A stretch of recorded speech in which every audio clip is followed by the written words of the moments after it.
So next part on Talking Tech that I'd like to talk to you about on our Alfa Romeo Giulietta is the engine and gearbox setup. So under the hood here, if I just get that up,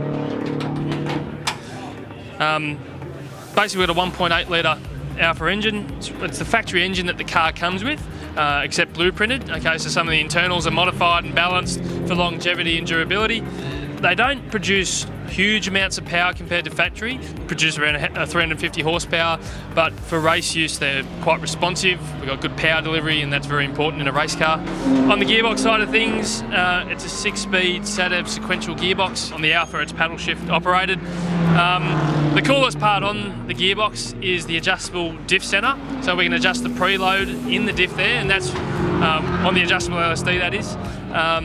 That's really important as a driver. It changes the characteristics a lot because a front wheel drive, all the drives through the front wheels, the diff settings are extremely critical in the car, and what we find consistently is we're either taking preload out or adding preload in, how we want the car to handle as we ramp and throttle on, and how we want it to get off a corner. So it's very important, that.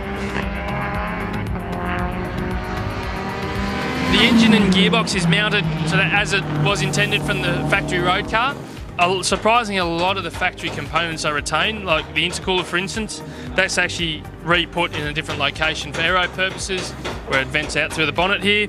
Radiators, the radiator and intercooler assembly is V-mounted, so the radiator outlet goes to the bottom, intercooler out to the top.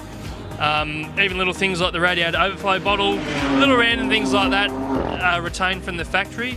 Obviously, little things like hoses, intercooler clamps are replaced for longevity and durability in motorsport use. So even things like the turbo, that's a very relatively standard turbo.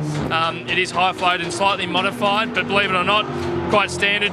Just got a big 3-inch stainless steel dump pipe hanging off it out the back for extra flow and power. But apart from that, relatively standard underneath the engine bay.